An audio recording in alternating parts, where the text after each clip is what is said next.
ఏమంటున్నావు ఇంట్లో? నువ్వు కాలేజ్ పోకు అన్నాడు. దేనికి అంటే నేను రేపు నేను తీసుకోపోతే పోలీస్ స్టేషన్ లో సైన్ పెట్టు, అన్న టార్చర్ చేస్తున్నా అని చెప్పేసి నేను మిగతాది ఏం రాపియాలో నేను అది రాపిస్తా అని మా డాడీ అంటుండు. అంటే ఇప్పుడు టార్చర్ చేపిస్తాను చెప్పి సైన్ పెట్టడం ఏంటండి? ఇప్పుడు నీ మీదికి రావాలని చూస్తున్నారు వాళ్ళు అంతే. నా మీదికా? అదే దేనికి? ఇప్పుడు ఆల్రెడీ అప్పుడు మాట్లాడినాము, అయిపోయింది, మళ్ళీ ఇప్పుడు ఎందుకు అంటున్నావు? ఏమో అంటే ఎవరు ఇప్పుడు డాడీకి? ఇప్పుడు డాడీ చేస్తుండా? మా డాడీ చేస్తున్నా, అది మొత్తం మా బావ ప్లాన్. మీ బావ ప్లానా? నిన్న సాయంత్రం మంచిగా ఉండు.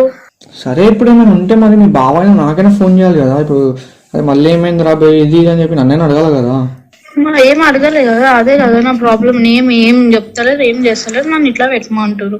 నువ్వేమనుకున్నావు ఒక్కొక్క మాట? నేను ఎడికైతే అడిగానే నేనున్నా. అంటే ఎడికైతే ఎడికైతే అడిగి అంటే ఎట్లా అంటున్నాను? నేను పెట్టనీకి రెడీగా లేను అంటే నేను చేస్తున్నావా అని అడుగుతారు. అవునానే కదా నేను చెప్పాలి.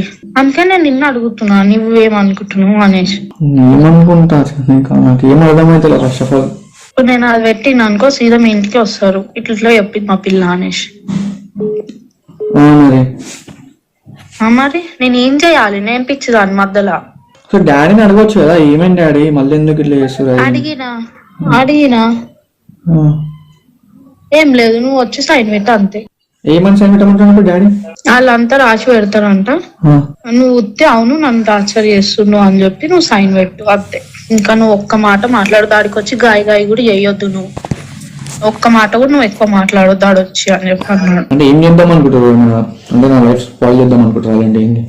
ఆ రోజే అన్నారు. ఏమని? నేనైతే వదిలా నడుచుమా, మీరు వదిలేసినా సరే నేనైతే వదిలా అని అనేసి అన్నాడు మా బావ. అంటే నన్ను కూడా అన్నాడు, మీరేమన్నా చేసుకోరి, నేనైతే ఇద్దరిని వదిలా, ఇద్దరిని చంపేస్తా అని అన్నాడు.